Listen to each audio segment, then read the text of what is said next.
Doctor González, muchísimas gracias como siempre por recibirnos. En esta oportunidad lo estamos molestando porque mañana se conmemora el Día de la Hipertensión Arterial. Y siempre es bueno aprovechar estas oportunidades para llevar un poco de medicina preventiva a nuestra población. Gracias, doctor. ¿Cómo anda? Bueno, muy bien, buenas tardes. Bueno, buenas tardes también para tu audiencia. La idea hoy particularmente es tratar de generar conciencia respecto de esto de la hipertensión.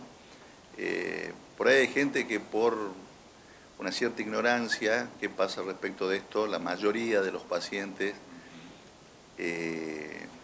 vienen a controlarse y lo primero que adjudican es yo no siento nada. ¿Tá? Entonces ese es un problema a desterrar, porque que no sientan nada no quiere decir que no estén sucediendo cosas, entonces uno trata de concientizar respecto de esto, ¿no? ¿Y la hipertensión es la presión alta, doctor? La hipertensión sí se denomina, hay distintas escalas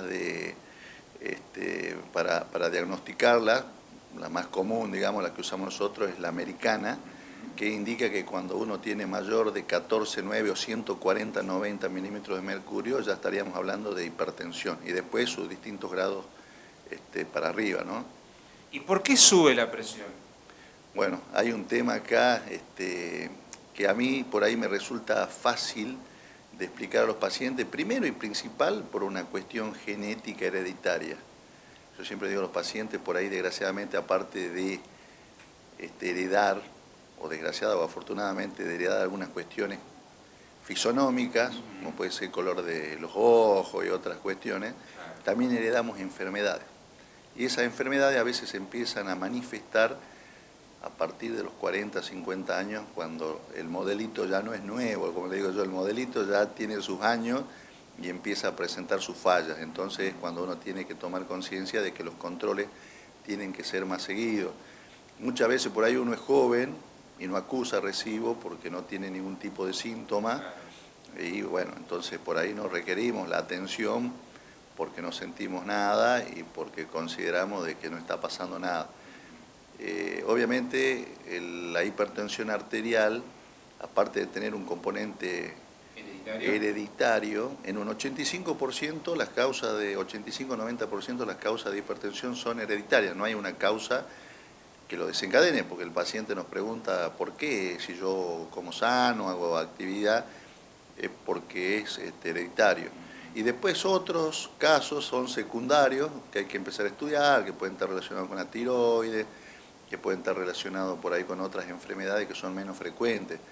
Pero se termina expresando la hipertensión, y esto lo espero yo que de alguna manera sirva para hacer un autoexamen, cuando empezamos a desbalancear el tema del peso, el consumo de la sal, el estrés y otro factor de riesgo asociado como puede ser el tabaquismo, porque las arterias se empiezan a poner un poco más rígidas, el pulmón oxigena menos y la hipertensión se empieza a manifestar de forma más temprana.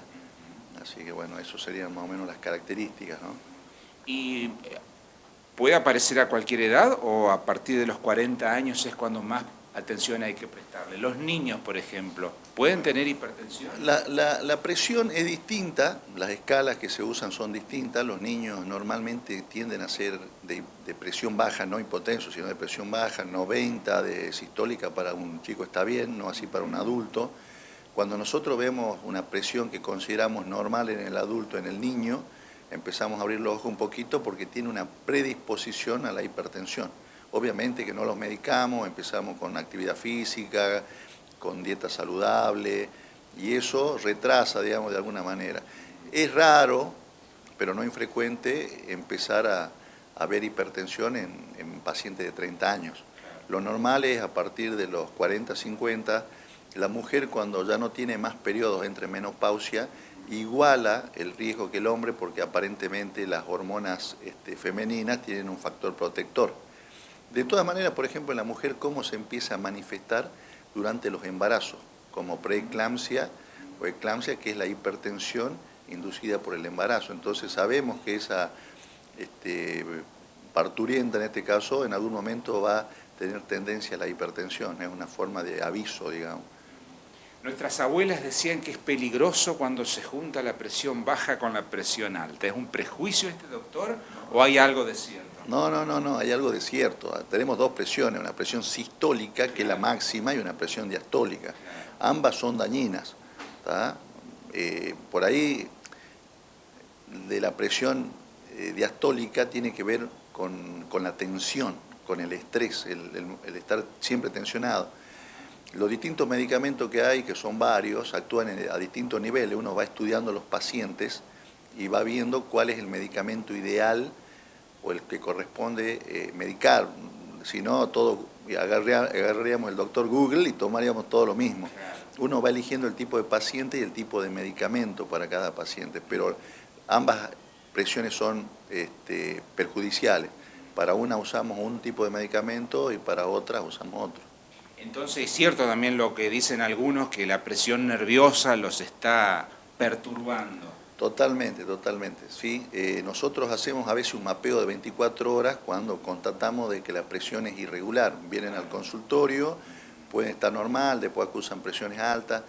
Desgraciadamente hoy en el día, con la situación económica, con otras situaciones, el tema del estrés es algo muy frecuente, entonces eso como que manifiesta la presión arterial. Para esta época, sobre todo de frío, sí, la consulta, yo tengo que acomodar siempre los medicamentos cuando hay frío y cuando hay calor. Son las dos cosas que desbalancean el metabolismo del organismo. ¿En invierno sube más la presión? En invierno tiende a subir más la presión. Y ahí es donde uno hace un ajuste y busca un medicamento o aumenta las dosis de lo que se está tomando. La presión puede estar motivada por el estrés, por el frío, por la sal, por ciertas circunstancias que hacen. Si eso se mantiene, bueno, hay que tratar la cuestión estresora, digamos, en este caso, claro, lo que le está desencadenando. La presión está, pero se manifiesta con esta situación. Ahora, el peligro es que la presión sea constante, que no baje, ¿no? ¿Cómo quedan las arterias, doctor? ¿Qué consecuencias trae tener una presión descontrolada y que uno no corrige porque no viene a visitarlo usted, por ejemplo? Sí, hay otra cosa que también le digo yo a los pacientes, tratando de tomar conciencia de esto, le digo, esto que se hizo hoy es normal y está bien que así sea porque este es el service de los 10.000 kilómetros. Usted lleva el auto porque lo tiene que revisar cada 10.000 y seguramente le van a decir que está todo bien, que le cambiaron las cosas. No así cuando ya venimos después de los 40 años a hacer el service los 10.000, nos vamos con novedades. Entonces hay que tratar de hacerlo siempre para que no nos enteremos tarde de que está sucediendo algo. El tema de la presión hay que controlársela. A mí me cuesta un poco que tomen conciencia de que están con presión. Entonces no lo medico apenas llega. Le digo, mire, llévese esta planilla, vaya anotándose la presión y se va a dar cuenta que es hipertenso. No tomó conciencia. Llegan porque fueron a sacar el carnet de conducir o porque estaban tomando la presión y decidieron tomarse. Uno va tolerando, va habituándose a estar con presión. Hay gente que vive con 17, 18 y dice yo me siento bien. Es más, si yo lo medico y le bajo la presión se siente mal, porque no está acostumbrado a tolerar una presión que consideramos normal porque para él es baja. Entonces hay que hacerlo en forma gradual y haciendo tomar conciencia. Yo siempre le doy por ahí la chance al paciente, le digo, mire, yo quisiera no darle, pero vamos a hacer una cosa, si usted no logra los objetivos, sígalo tomando y si lo logra venga a verme, que probablemente se lo saquemos o reducimos la dosis. O sea que muchas veces con un cambio de hábito no son necesarios los medicamentos. Cuando la presión es leve, con un cambio de hábito es suficiente. O sea, disminuir el consumo de sal, tratar de caminar, hacer ejercicio. Actividad física, hacer ejercicio, todo. Bueno, acá voy a hacer, muchas veces por ahí uno dice, ¿no? Hagan lo que yo les digo, pero no lo que yo hago a veces. Yo tengo los triglicéridos altos. ¿Qué pasa? Al tener triglicéridos altos, yo sé que con el tiempo esto me va a perjudicar. Pero me cuesta largar por ahí de algunas sustancias, como pueden ser los embutidos. Entonces me veo obligado, para balancear, a medicarme. Si yo dejase de comer esos embutidos, no tendría necesidad de tomarlo. Entonces es una negociación que hacemos. Yo lo otro digo al paciente, mire, le tengo que poner refrigerante en el radiador para que no hierva. No lo va a congelar, no va a hervir, pero yo no sé cuándo usted va a entrar en un proceso de que lo va a necesitar, entonces tiene que tomarlo en forma frecuente. Pero hay gente que toma conciencia y eso es lo que tenemos que tratar, de que se haga una vida saludable, porque no está relacionado únicamente a la presión. hay mucha diabetes hoy en día, y es por el exceso de peso y por la falta de actividad. Hay mucha diabetes, y eso sí realmente es peligroso si se asocia con hipertensión y otros factores de riesgo. Así que no, lo ideal es la vida sana. Yo pretendería que los pacientes vengan acá ya de última, pero muchos saben que les es difícil mantenerlo. Es como ir al gimnasio, van un mes, 2, 3 meses y a los 5 meses vuelven acá porque volvieron de nuevo a la misma situación. La idea es tratar de generar un hábito que esto lo haga en forma permanente, de tal forma de retrasar todo esto y hacerlo después mucho más allá lejos, digamos, ¿no? Usted dijo que no hay síntomas, ¿realmente no hay síntomas? ¿Dolor de cabeza, dolor de nuca, nada de esto? Hay síntomas.